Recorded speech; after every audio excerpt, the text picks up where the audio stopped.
तुमची बिर्याणी इथे लागते डोक्यात चढती बिर्याणी 20 किलो, कधी 25 किलो. म्हणून तुम्ही स्वतःला बिर्याणी किंग म्हणता का?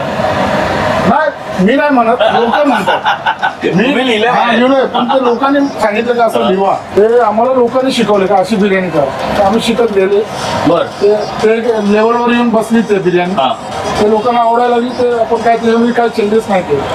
तुमची काय स्टाईलची बिर्याणी? म्हणजे आमच्या मिसेसनी जसं त्याला हे तयार केले हा, ते झाली, म्हणजे लोकांना चांगली वाटली. ते आपण तुमच्या घरची रेसिपी आहे. घरची रेसिपी.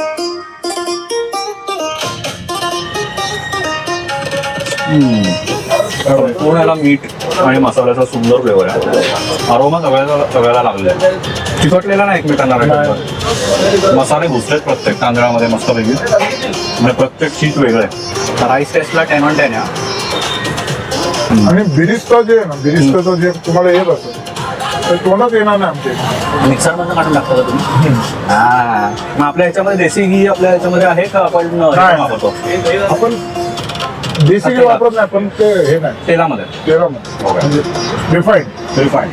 काय नाही, लोक एवढं बनवतात ते तूप मध्ये बनलेली नसते, राईस वर तूप मारतात. बरोबर.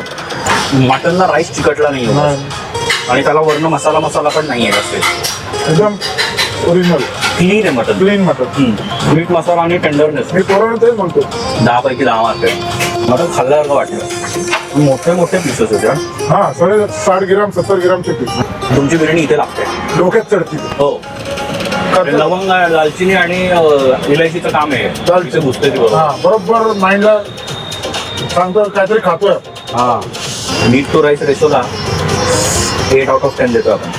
तुमची राईस क्वांटिटी थोडी जास्ती आहे. अमित भाईंच्या बिर्याणीचं सगळ्यात मोठा हायलाईट हा आहे की मटनचे सगळे पार्ट्स वापरतात. असं स्पेसिफिक सगळं नाही. त्यामुळे सगळ्याचा फ्लेवर एक मस्तपैकी दमला जेव्हा लावतात तेव्हा त्याचा फ्लेवर येतो.